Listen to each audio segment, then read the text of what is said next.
وہاں بیٹھتے تھے کونے میں. کبھی کبھی مجمع ذرا سے زیادہ ہو جاتا تو ایک اسٹول تھا، حضرت سے کھینچ لیتے اس پر بیٹھ جاتے، پیچھے اسے کچھ نہیں کرتے، اسٹول جیسے ہوتے. کسی نے خوب کہا سامنے بیٹھا کرو.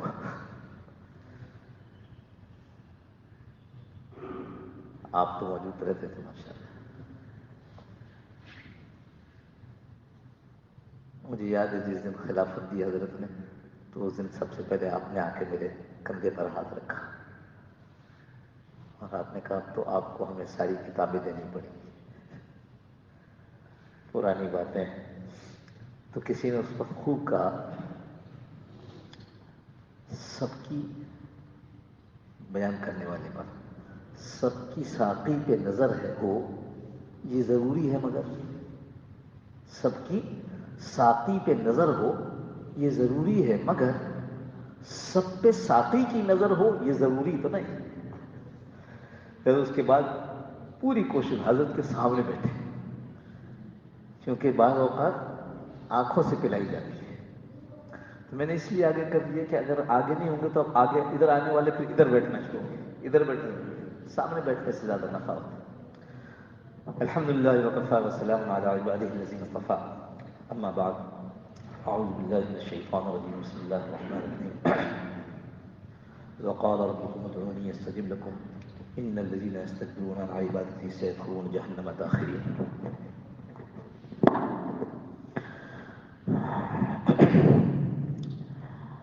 کائنات کا بنانے والا رب کائنات کی تخلیق کے بعد فارغ نہیں ہوا. فارغ سے مراد اس نے کائنات کو چھوڑ نہیں دیا. اس کائنات کے ذرے ذرے کو تخلیق کیا اور ایسے تخلیق کیا کہ نمونہ سامنے نہیں تھا. پہاڑ بنایا تو اس سے پہلے کوئی پہاڑ نہیں تھا جس کو دیکھ کر کہا اچھا ایسا کچھ بنا لیتے ہیں.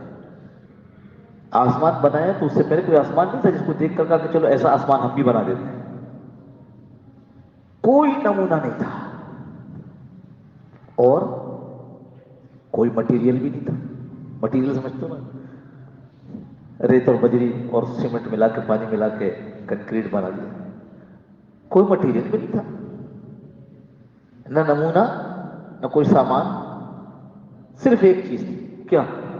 وہ اللہ کی قدرت. کون ہو جاؤ فیکون، ہو گیا.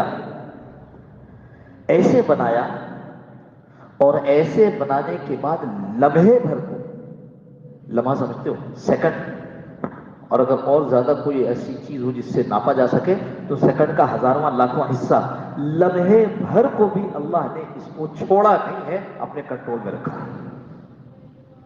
ایک لمحہ اس کائنات پر ایسا نہیں گزرا جب اس کائنات پر اللہ کا کنٹرول نہ چل رہا. اور ایک ذرہ ایسا نہیں ہے جس پر اللہ کا کنٹرول باقی نہ ہو. یہ پہاڑ جتنے ذرات کے ساتھ مل کر بنا ہو، لیکن اس پہاڑ جتنے ذرات کے ساتھ مل کر بنا ہے، اس کا ہر ذرہ خدا کے حکم کا محتاج ہے. اس کے ساتھ لگا رہو، یہ اب جو ہوا نکلے تو میں اس یہاں سے ہٹ جاؤں. زمین سے جتنا غلہ اگا ہے، جتنا غلہ، یعنی چاہے وہ سبزی ہو، چاہے وہ پھل ہو، چاہے وہ اناج ہو، جیسے چاول دال وغیرہ، اس کا ایک ایک دانہ اللہ رب العزت نے اپنے کنٹرول میں رکھا ہے.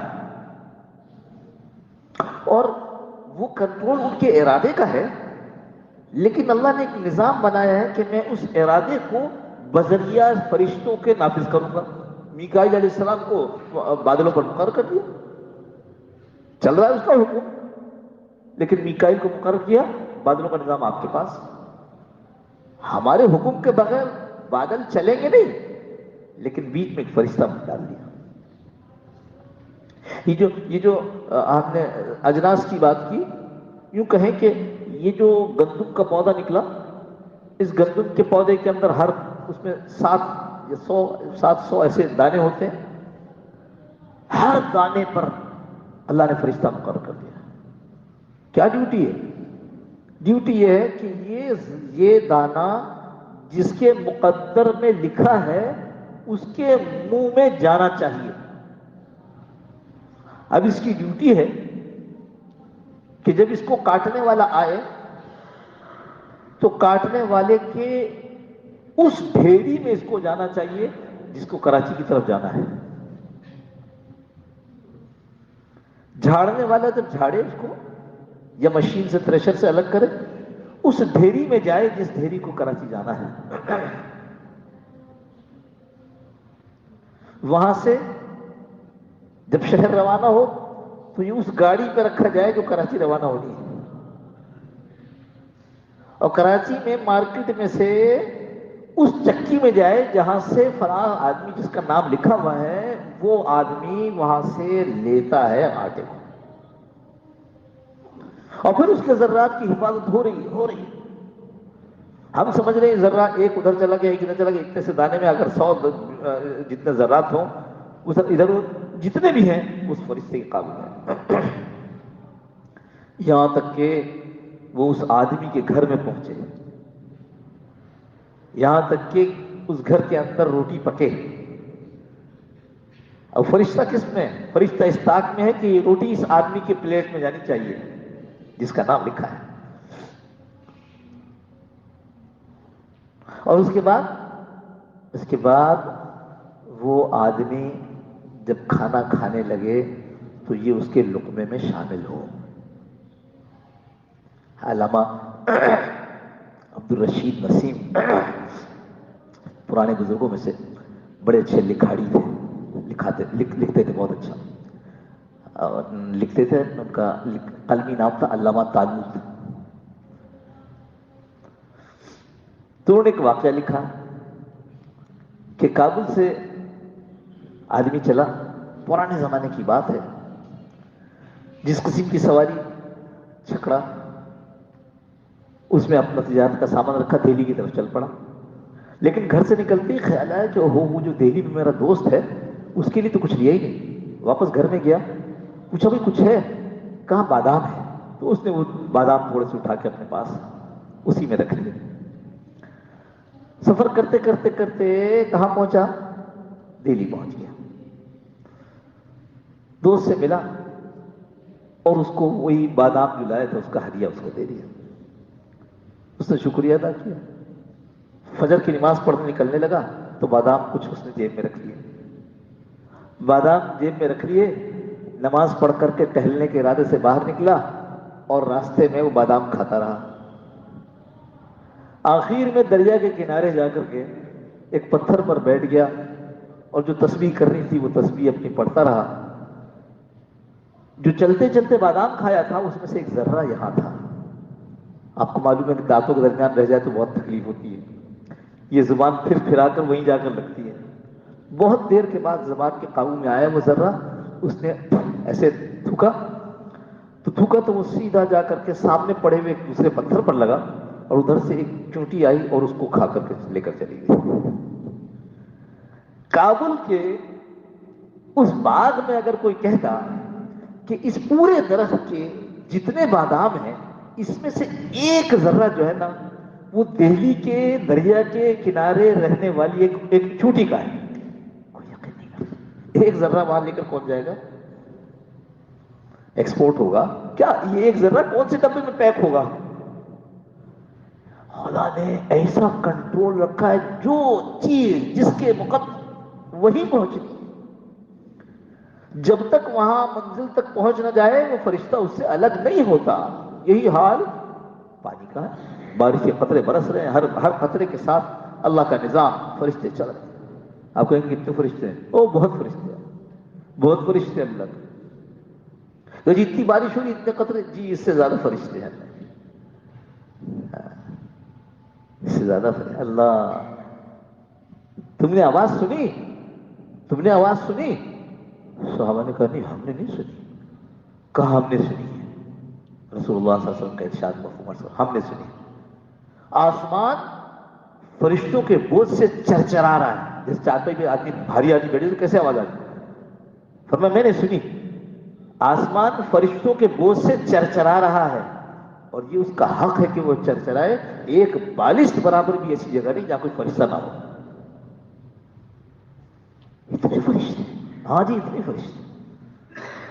وہ جو بار بار آپ نے سنا ہوگا کہ آئے بیت اللہ کے محاذات پر, یعنی بیت اللہ کی دیوار جو ہے یہاں نیچے, اسی کے بالکل مقابل آسمانوں پر بیت المعمور ہے. اس کا فرشتے طواف کرتے ہیں. تو فرشتے کے طواف کتنے چکر کا؟ تو 7 چکر کا ایک طواف. ایک وقت میں کتنے فرشتے کرتے ہیں؟ تو 70,000 فرشتے کرتے ہیں. 70,000 فرشتے ایک وقت میں طواف چکر مکمل کر لیتے ہیں. جب سے بنا ہے اور جب قیامت قائم ہوگی, جس فرشتے کی ایک طواف کی باری آ گئی دوبارہ اس کی باری نہیں آ سکتی. یہ اللہ نے ایک نظام رکھا ہے ہر چیز کے اندر, ہر شے کے اندر. اس واسطے ہم سے یہ کہہ دیا وقال ربکم ادعونی استجب لکم. تمہارے رب نے کہہ دیا تم سے, کیا کہا ہے؟ ہم سے مانگو ہم دیں گے, ہم قبول کر لیں گے, ہم دیں گے. اب جو مانگنے والا ہے اللہ کی شان, اللہ پاک کی طرف سے اس پر یہ بات آ گئی کہ مانگو, مانگو. کیوں؟ اس کے فوراً بعد وقال ربکم ادعونی استجب لکم ان الذین یستکبرون عن عبادتی سیدخلون جہنم داخرین. ہاں ان الذین یستکبرون, یہ جو مانگنے کے لیے کہا کیا تم مانگو ہم دیں گے, تم مانگو دعا کرو ہم قبول کر لیں گے. بے شک وہ لوگ جو اکڑ کریں ان عبادتی, یا عبادتی سے مراد دعا ہے, میری دعا سے مجھ سے مانگنے سے اکڑ کریں, ہاں ضرورت نہیں ہے ہمارے پاس بہت ہے. اگر کوئی منہ سے نہیں بولتا, اللہ معاف فرمائے, منہ سے نہیں بولتا تو اپنے عمل سے بولتا ہے. مہینوں ہو جاتے ہیں ایسے اللہ کے سامنے ہاتھ اٹھائے, اے اللہ. وہ جو گردے کی تکلیف ہوئی تو آپ کہتے ہیں یا اللہ یا اللہ یا اللہ, اب یا اللہ کرنا ہے. اس سے پہلے کیا کریں؟ مجھے ضرورت نہیں, دیکھو میں پھر کہوں زبان سے نہیں کہہ رہا ہے, لیکن اس کا عمل یہ بتا رہا ہے کہ مجھے ضرورت نہیں مانگنے کی, میرے پاس بہت ہے. ان الذین یستکبرون عن عبادتی, جو آدمی دعا سے استکبار کرے گا, اعراض کرے گا, اپنے آپ کو مستغنی سمجھے گا, بے نیاز سمجھے گا, سیدخلون جہنم داخرین, اس کو جہنم میں داخل کیا جائے گا. اس لیے کریں مانگنا ہے. کیوں مانگنا ہے؟ اس لیے مانگنا ہے کہ ہمارے پاس تو کچھ ہے ہی نہیں. میں نے عرض کیا کہ ذرہ ذرہ قطرہ قطرہ اس کے کنٹرول میں. ابھی صبح سے لے کر رات دیر گئے تک دکان کھول کر کمائی کرنا, اور صبح سے ایک نوکری اور دوپہر کو دوسری نوکری اور رات کو ایک اور نوکری کرنا, اسی بات کی علامت ہے کہ روزی چاہیے. جس کے پاس روزی کا خزانہ ہے اس کے سامنے نہ ہاتھ اٹھاتے نہ اس کی نماز پڑھتے ہیں. تو اس کا کیا مطلب ہے؟ تم سے نہیں چاہیے, میں خود انتظام کر لوں گا. انا للہ و انا الیہ راجعون. اس لیے دعا مانگنے کا حکم ہے, دعا کا خوب اہتمام کرنا چاہیے. ایک اسلحہ ہے یہ اصل میں, اس کو امام ابن قیم رحمۃ اللہ نے لکھا ہے, یہ اصل میں مسلمان کے لیے کیا ہے؟ یہ اسلحہ ہے. جس چیز پر نشانہ لگا, مگر خود ہی لکھا ہے امام صاحب رحمۃ اللہ علیہ نے کہ یہ اسلحے کے اندر جب چلا جائے اسلحہ 3 چیزیں, اسلحہ کیسا ہے, چلانے والا کیسا ہے, اور رکاوٹ تو نہیں گئی. جس کو نشانہ بنا رہے ہیں اس کے اور اسلحے کے درمیان رکاوٹ تو نہیں ہے. اب دیکھ لو اسلحہ کیسا ہے. وہ دعا کیسی ہے جس دعا کا پتہ ہی نہیں چلا کہ مانگی کیا ہے. وہ دعا ہم مانگتے نہیں ہیں, ہم دعا پڑھتے ہیں. ہم دعا پڑھنے کی چیز تھوڑی ہے. دعا تو مانگنے کی چیز ہے. اللہ سے مانگے, اللہ فلاں چیز, اے اللہ فلاں بات, اے اللہ فلاں معاملہ. تو دعا مانگنا. اب جب پڑھتے ہوئے کہا حدیث موجود ہے بات, کہ اللہ ہر دعا کو قبول کرتے ہیں، بشرط کہ غافل دل سے نہ کی جائے. دل غفلت میں ہے، مانگ رہے ہیں دعا. مجھے خوب یاد ہے، یہی ایک ہسپتال ہے، وہاں گیا، ڈاکٹر صاحب کمرے میں آنے والے تھے، تو ڈاکٹر سے پہلے جو آدمی دیکھتا ہے اس نے مجھ سے تھوڑی سی بات کی. جب اس کو میرا تعارف پتہ چلا تو اس نے کہا کہ آپ اپنا نمبر دے دیجئے تو میں آپ سے بعد میں رابطہ کر لوں. اتنے میں ڈاکٹر صاحب اندر آ گئے. میں اس کا نمبر لے کے اس کے موبائل پہ فون کر رہا تھا. ڈاکٹر صاحب آ کے مجھ سے گرم ہو گئے، کہنے دوا لینے کے لیے آئے یا موبائل سے کھیلنے کے لیے آئے؟ اب میں ڈر کے مارے کچھ یہ نہیں کہا کہ کہیں اس کا اسسٹنٹ اس کے اوپر نہ برس پڑے کہ تم ان کا نمبر کیوں لے رہے تھے. لیکن مجھے احساس ہوا کہ دیکھو جو جس کے پاس گئے ہیں، اگر وہ محسوس کرتا ہے کہ میری طرف متوجہ نہیں ہے تو کیسے ناراض ہوتا ہے. جس کے سامنے ہاتھ اٹھایا ہے اس کی طرف غفلت ہے، ذہن کہیں اور. دعا کیسی ہونی ہے؟ مضبوط دعا ہونی ہے، مضبوط، جس میں پورا جی لگ رہا ہو. ایسا کیسے ہو سکتا ہے کہ خود کہے کہ مانگو؟ میں یہاں بیٹھا ہوں، میں کہوں بھائی نماز کے بعد مجھ سے فلاں چیز لے لینا آپ لوگ، اور جب آپ آؤ تو میں کہوں کون سی چیز بھائی؟ آپ کو عجیب آدمی ہے. ابھی تو ممبر پہ اعلان کیا تھا آپ نے کہ فلاں فلاں چیز مجھ سے لے لینا دعا کے بعد. اللہ خود کہہ رہے ہیں ادعونی استجب لکم، مجھ سے مانگو میں قبول کروں گا. اور جب میں ہاتھ اٹھاؤں تو اللہ کہہ سکتے ہیں کہ کون سی بات بھائی، کون سی؟ نا نا نا نا، یہ غفلت ہے، یہ ہماری دین سے بیزاری ہے. امام صاحب دعا میں ذرا جلدی کر دیں، ذرا تاخیر کر دیں تو مقتدی پریشان ہو جاتا ہے. عجیب بات ہے. حالانکہ جو کچھ کیا ہے اس کا ثمرہ لینے کا وقت ہے. ایسا کون سا مزدور ہوگا جو مزدوری کرنے کے بعد دن بھر تھک ہار کے اور اس کے بعد جو سب ٹھیکیدار دینے کے لیے آئے پیسے تو کہ مجھے نہیں چاہیے؟ ارے اللہ کے بندے تو دن بھر مشقت کیوں کی تھی؟ ہم ویسے ہی مزدور ہیں، نہیں چاہیے ہمیں، قسم جانے میں 4 پڑھ لی بس، تجھ پر قرض ہو گیا ہمارا، نعوذ باللہ من ذالک. اس لیے دعاؤں کا خوب اہتمام کیا جائے. پھر دعا مانگنے والا وہ احتیاط کرے، وہ احتیاط کرے، خوب اچھی طرح گڑ گڑا کر دعا کی قبولیت کی امید کے ساتھ، دعا کی قبولیت کی امید ہو، اپنے گناہوں سے دعا رد ہو جانے کا ڈر ہو، خشوع و خضوع کے ساتھ مانگے. یہ اسلحہ چلانے والا ہے. اور اسلحہ اس کے بارے میں آج کر دی، مضبوط دعا، اللہ کی بڑائی بیان کی جا رہی ہے، اللہ کی تعریف کی جا رہی ہے، اللہ کی تعریف کی جا رہی ہے. اور یاد رکھیے اللہ کی تعریف خود بھی دعا ہے. حضور صلی اللہ تعالی وسلم عرفات کے میدان میں گھنٹوں دعا مانگی، یہ آتا ہے حدیث میں آتا ہے. اچھا مولوی صاحب تو اللہ کے نبی نے کیا مانگا؟ کہ وہ چوتھا کلمہ پڑھتے ہیں. وہ جو گھنٹوں دعا مانگ رہے تھے کھڑے ہو کے، وہ کیا مانگ رہے تھے؟ کہ چوتھا کلمہ پڑھ رہے تھے. تو یہ کون سی دعا ہے؟ تو مولوی صاحب کیا فرمائے؟ ان سے فرماتے ہیں جب کسی سخی کی تعریف کرتے ہو تو اس کا مطلب یہ ہوتا ہے کہ تم اس سے کچھ چاہتے ہو. دعا میں پہلے درود شریف پڑھ کر اللہ کو راضی کرنا. کہ یہ جو سبحان اللہ کیا نعت پڑھی، میں بھول گیا کہ اس میں تو عام طور پر اسی سے بات شروع کر دیتا ہوں. نام احمد وہ نام ہے بے ارادہ بھی منہ سے نکل جائے گا. دعا سے پہلے نام احمد کا تذکرہ ہو رہا ہے، درود شریف پڑھا جا رہا ہے، اللہ کے محبوب کا تذکرہ. اللہ خوش ہو رہا ہے اس تذکرے کو سن کر کے، خوش ہو گئے اللہ میاں، اے اللہ اب دے دیجیے. فرمایا درود شریف، درود سے دعا سے پہلے، دعا سے آ کے آخر درود شریف.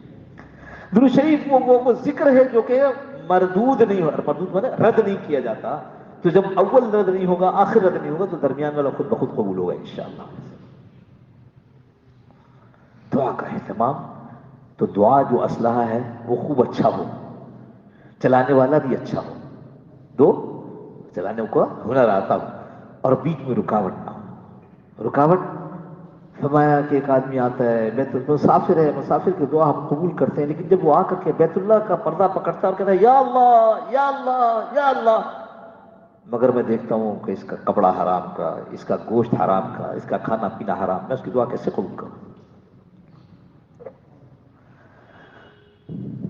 دعا بھی اچھی طرح مانگ رہا ہے، بیت اللہ کا پردہ پکڑ کے مانگ رہا ہے، لیکن رکاوٹ ہے بیچ میں، رکاوٹ ہے۔ اس لیے فرمایا کہ ہمیشہ دعا میں یہ اصول بنا لو، درود شریف، اللہ کی بڑائی، اور اس کے بعد اپنے گناہوں کا اقرار، اللہ معاف فرما دے، اللہ معاف فرما دے۔ لیکن وہ گناہوں کا اقرار ایسے نہیں ہے اللہ معاف فرما دے بس، نہ نہ نہ، واقعی اپنے گناہوں پر آدمی پریشان ہو کہ اللہ میں نے تو بڑے گناہ کیے ہیں، کس منہ سے تجھ سے مانگوں، اللہ میرے گناہوں کو معاف کر دے تاکہ میں تجھ سے مانگ سکوں۔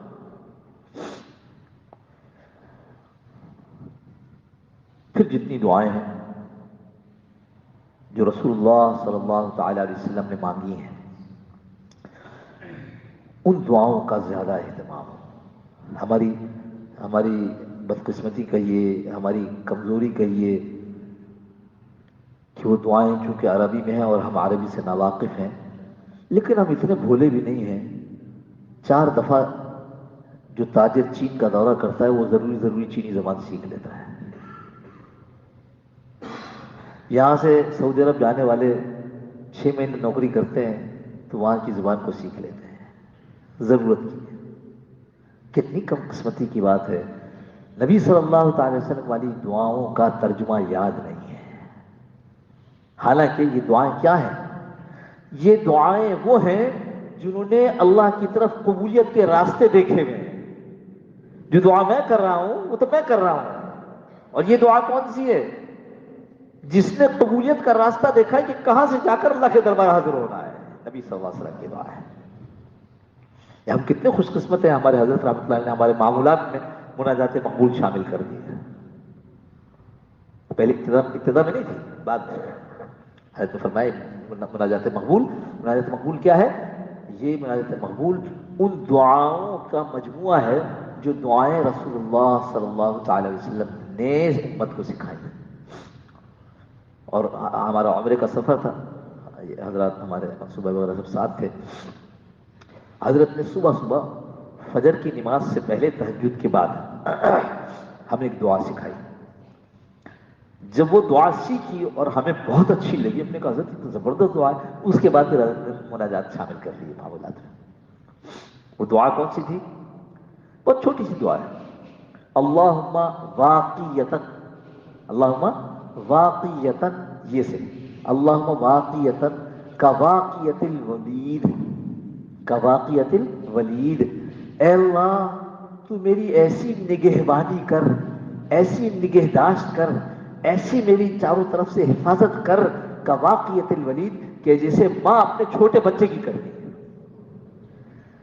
وہ صرف دشمن سے نہیں بچاتی، ہاں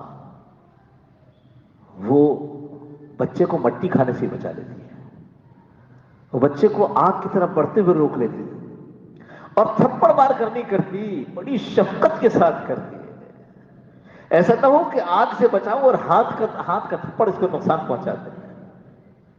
اللہ واقعیتاً کواقعیت الولید، یہ اللہ کے نبی صلی اللہ علیہ وسلم کی دعا ہے۔ تو ہم لوگوں نے سن کہا یہ تو زبردست دعا ہے، زبردست دعا ہے، اللہ کی تو حضرت رحمۃ اللہ علیہ فرمایا بھی مناجات مقبول میں پھر آئندہ اس کو شامل کر لیا۔ اور حضرت کبھی کبھی فرمایا کرتے تھے مناجات مقبول کی جو دعائیں ہیں، جو رسول اللہ صلی اللہ علیہ وسلم کی مانگی ہوئی دعائیں ہیں، فرماتے تھے کہ واقعی ان کو کوئی نبی ہی مانگ سکتا تھا، انسان کے بس کی بات نہیں تھی اس طرح سوچنا۔ ایک تو یہ دعائیں ہیں، ان دعاؤں کا اہتمام ہو۔ اب اہتمام کا مطلب پتہ نہیں آپ لوگ کیا سمجھیں؟ اہتمام کا مطلب باوضو بھی ہو، بیت اللہ کا رخ بھی ہو، اور آدھا پونا گھنٹہ مانگا جائے۔ آپ کی کیا بات کرو، آدھا گھنٹے میں تو ہماری کئی وقت کی نماز جمع کریں تو ہو جائے گی، ظہر اثر مغرب عشاء تینوں پڑھ لیں میں تو آدھا گھنٹہ لگے۔ نہیں بھائی، یہ تو ایسی چیز ہے کہ مانگنا ہی ہے۔ جب ذرہ ذرہ اسی کے قبضے میں ہے تو اور کہاں سر مارے؟ یہی تو سنگ در ہے جہاں پر اپنی زمین جھکائی جائے، اپنی پیشانی اور کہاں جھکایا جائے۔ اس لیے حضور صلی اللہ علیہ وسلم والی دعاؤں کو مانگنے کا معمول ہو۔ اس کے علاوہ جو دعائیں رسول اللہ صلی اللہ علیہ وسلم نے موقع کس وقت ختم کرنا بھائی؟ ہو گیا؟ 7:30 اذان ہے. ہاں تو بس تو ختم کرنا چاہیے. لو تو اصل بات تو شروع ہی نہیں ہوئی ابھی. چلو بالکل مختصر وہ یہ کہ جو مسنون دعائیں ہیں، جو دعائیں سنت بتائی گئی ہیں کہ ان کو پڑھنا چاہیے، موقع موقع کی دعا، اٹھنے کی، سونے کی، جاگنے کی، کہ یہ مجلس کے ختم ہونے کی، مسجد میں داخل ہونے کی، بیت الخلاء سے نکلنا جانا، یہ دعاؤں کا بھی اہتمام ہو. اور جو بات ذہن میں تھی جس کو خیال تھا کہ یہ بات کر لوں آج، وہ یہ کہ ایک دعا اللہ نے واجب کر دی. واجب ضرور مانگو اور کئی مرتبہ مانگو دن میں. یہ نہیں کہا کہ کھانا مانگا کرو مجھ سے، واجب ہے تمہارے پر. نہیں کہا نا. کپڑے مجھ سے مانگا کرو، واجب ہے تمہارے پر. یہ تو کہہ دیا کہ جوتے کا تسمہ بھی ٹوٹ جائے تو اللہ سے مانگو. لیکن نہیں تمہارا، دیکھو واجب اور فرض میں پتہ ہے کیا فرق ہے؟ دونوں ایک درجے کی چیز ہے. دونوں بالکل ایک درجے کی چیز ہے. لیکن فقہا نے صرف سمجھانے کے لیے جن چیزوں کا قرآن میں کھلے لفظ میں تذکرہ ہے اس کو فرض کہہ دیا، اور حضور صلی اللہ علیہ وسلم نے اسی طرح اس کو کیا ہے جس طرح فرض کیے ہیں، فرض چیزیں ادا کی ہیں. لیکن قرآن میں ان کے الفاظ کے ساتھ تذکرہ نہیں ہے، وہ واجب ہوگا. صحابہ سے پوچھتے فرض کیا واجب کیا، تو ہم نہیں جانتے. ہم تو یہ جانتے کہ اللہ کے نبی نے ہمیشہ کیا، کبھی نہیں چھوڑا. تو فرض واجب ہمیں سمجھانے کے لیے تو ایک دعا واجب کر دیے، اور دن میں کئی مرتبہ مانگو، حکم دے رہے ہیں تم کو. وہ کیا ہے؟ اہدنا الصراط المستقیم، ہدایت کی دعا. کپڑے نہیں مانگے، کپڑے کے بغیر ٹھنڈ لگے گی، کیا ہوگا؟ مر جاؤ گے. کھانا نہیں مانگا، کھانا نہیں ملا، کیا ہوگا؟ بھوک سے مر جاؤ گے. مکان نہیں مانگا، مکان نہیں ملا، کیا ہوگا؟ خطرے میں آ جاؤ گے. لیکن خدا نہ خواستہ ہدایت نہ ملی تو دنیا آخرت دونوں میں ناکامی. اس لیے اللہ نے شفقت کی وجہ سے نماز فرض کی، اور اس میں یہ والی اہدنا الصراط المستقیم کو واجب کر دیا. اب اس سے اہمیت سمجھو. کھانا بھی اللہ کی طرف سے آئے گا، مگر ہدایت تو خالص اللہ کی طرف سے آئے گی، اس کا تو اور کوئی ذریعہ نہیں. کھانے میں تو ہم، کھانے کپڑے میں، دنیا کی چیزوں میں تو ہم کیا کرتے ہیں؟ ہم تھوڑا سا ڈنڈی مار لیتے ہیں کہ بغیر مانگے دکان سے خرید لیا، آ گیا. لیکن ہدایت نہ بھائی، ہدایت تو بے طلب کو نہیں ملتی، ہدایت تو مانگنے والے ہی کو ملتی ہے. اب بتاؤ، آج جو 5 نمازیں پڑھی، ان میں جب قیام میں نے کہا اہدنا الصراط المستقیم، تو ذہن اس طرف گیا تھا کہ نہیں گیا تھا؟ یہ ہے وہ غفلت والی زندگی جس سے باہر آنا ہے. خانقاہوں کا آنا، خانقاہوں میں جڑنا اس وجہ سے ہے کہ ہمارے دل سے یہ غفلت دور ہو جائے اور ہم اللہ کی یاد کرنے والے بن جائیں. جب غفلت دور ہوگی تو ہر لمحے اللہ کا حکم یاد رہے گا، نبی صلی اللہ علیہ وسلم کا طریقہ یاد رہے گا. اور خدا نہ خواستہ غفلت میں گئے، اللہ اکبر، اللہ ہم سب کی حفاظت فرمائے، غفلت والا آدمی کہیں کا بھی نہیں ہوتا، کہیں کا نہیں ہوتا. موقع زیادہ نہیں ہے، پھر انشاءاللہ کسی وقت اس بات کو مکمل کریں گے. اللہ پاک ہمیں اور آپ کو، یہاں جو ہم لوگ آتے ہیں اپنے بڑوں سے باتیں سنتے ہیں، حضرت مفتی صاحب دامت برکاتہم جب تشریف لاتے ہیں، اللہ ان کو صحت نصیب فرمائے، عافیت کے ساتھ خوب ان کی عمر میں، علم میں، ایمان میں، فیض میں برکت نصیب فرمائے. وہ جیسے جیسے باتیں بتاتے ہیں ان کے اوپر چلنے کی کوشش کرنی چاہیے. مزے کے لیے نہیں سننا چاہیے کہ بڑی زبردست بات سنی، بلکہ اس لیے سننا چاہیے کہ یہ ہماری زندگی کے اندر آ جائے. اللہ ربنا تقبل.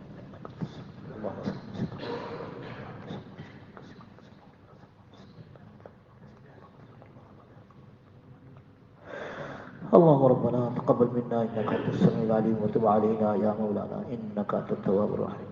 صلی اللہ تعالی علی خیر خلقی محمد وعلی آلہ وصحبہ اجمعین برحمتک یا ارحم. یہ ہمارے بھائی ایوب بھائی جو حضرت کے حلقے میں ہوتے ہیں، پرسوں جمعے کو اس کی بیٹی، جوان بیٹی 20-21 سال کی، اس کا انتقال ہو گیا.